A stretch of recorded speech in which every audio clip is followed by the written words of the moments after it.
this week, a British newspaper predicting a Great Depression in the U.S. this year. Are we really going to see breadlines again, or is that doom and gloom headline just a great big lie? Good morning, everyone. Glad to have you. I'm Neil Cavuto, here to give us the facts and the bottom line. Charles Payne and Tracy Burns, Adam Lashinsky as well, along with Troy Dunn and Peter Schiff. So let's get some of these numbers to tell the story. Back in 1933, nearly 25% of Americans were out of work. That's nearly 5 times as many today. Back then, a majority of Americans didn't even own homes, and of those who did, 10% of those homes were in foreclosure. Today, about 2%.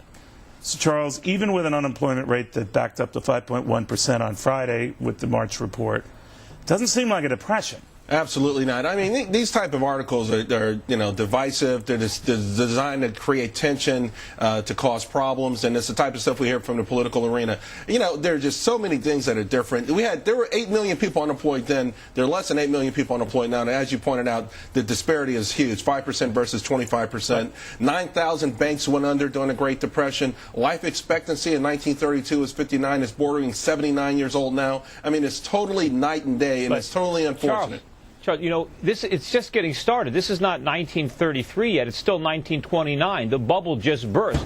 You have to remember what caused the depression in the first place. Back in the 1920s, the Fed kept interest rates too low. They blew up a stock market bubble. When it burst, the government tried to ease the pain of the recession, and with foolish policy, they created the depression. Well, let me ask you, Peter, are you saying we're heading to a depression? We could, only this one would be an inflationary depression, which would be much worse. Okay, so everything would look like we're looking next year. The whole world would be in black and white. It's pretty much what we had then. All right, so Tracy, what do you think?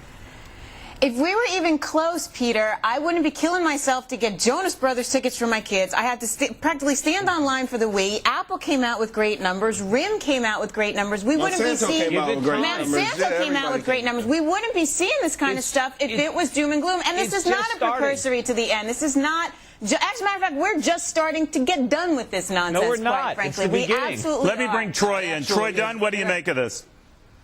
Oh, my gosh. I think Peter's having too many dinners with Harry Reid. Charles is exactly right. To say that this in any way resembles the original Great Depression is like saying that Charles and I are identical twins because of the fact that we have 2 eyes, a nose, and a mouth. Separated at birth. Nothing else. Yeah, well, the last time Charles and I were on the show together, he recommended Bear Stearns. So what are you going to do? All right, well, Adam Lashinsky, let me get your take on that, because if you read this article, it's only slightly crazier than the headline. And one of the things it alludes to is the fact that we are, as Peter said, although Peter's not crazy, that we are heading, the forces are at play to very quickly get to a depression. What do you make of that? Right. Well, at the risk of briefly going in the circle of discussing journalism again, the Great Depression was only mentioned in the headline of that article. In the body of it, there was nothing about a depression. The thrust of the article was that more people are using food stamps now than they have in the past few years. And there's some technical reasons for that. Various states have made it easier for people to use food stamps. But there's no question that at the bottom rungs of society, things are tougher now than they have been in recent years, though not as tough as they were in 1994. Neil, to answer your question, we're not heading into a depression. It's not even clear that we're heading into a recession, although I think we are. And the data point for that is that bank deposits continue to go up as we head into recessions. And certainly if we were heading into a depression, bank deposits would be going down, not up. We're already in a recession. We've been there for a while. Peter, also, we may not be, Peter. Last time you were on the show, I recommended Washington Mutual at 11.5 and took profits at 17.5. Also, you talk about commodities. Yeah, the commodities boom is making America wealthy. Have you looked at commodity stocks lately? The ones I've been recommending on the show? Let me tell you something. Of course I've looked at them. I own them. This doom and gloom stuff, I tell you, is really bad in the sense that you make people feel bad. I hate that people in America have to feel bad when they're doing great things. Adam said this is better than 1994. It's better than 1980. It's better than all of the 70s, most of the 60s, most of the 50s. No, I mean, do your homework, Charles, Peter. You got to pull that wool out of your eyes, Charles. I have done my homework. That's how come I've nailed this thing so accurately for so many years. No, but Peter, if you say it enough, Neil, everyone could nail it. I'm going to start saying something and just stick by it for the next 10 years. I know, Peter, look at balance sheets. The Cubs are going to win the World Series. I'm saying it now. Well, look, all right. Look, we can't argue with the facts. Go ahead. May I cut through this, Neil, for a second? Go ahead.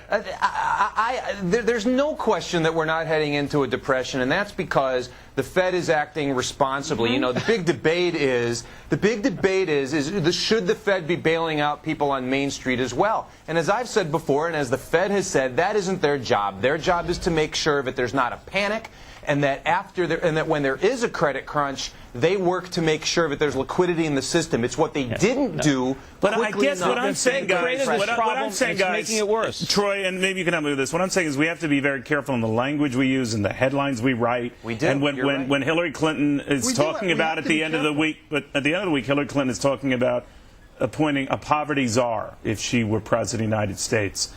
I don't know if that's such a good idea.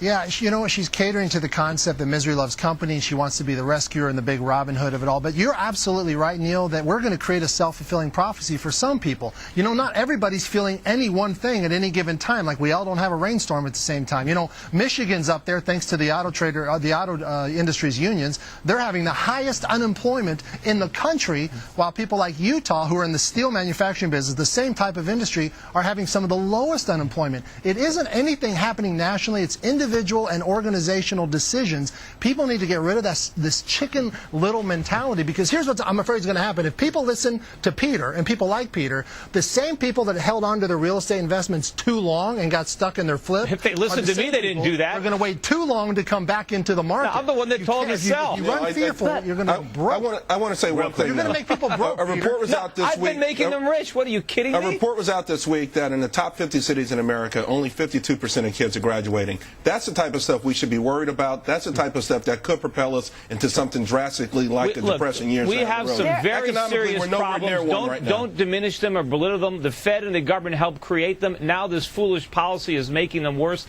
These are real problems. These are very serious. You don't want to be Pollyannish about this. And my advice for the past 8 to 10 years has been dead on accurate. The people who have followed it have made tremendous amounts of money, while the people who have followed the Pied Pipers on Wall Street have lost a bunch, especially when you Neil, let me make a political observation. To have a poverty czar would not be the dumbest idea in the world. To Charles's last point, when not enough children are graduating from high school, in part that's a poverty problem. You know what?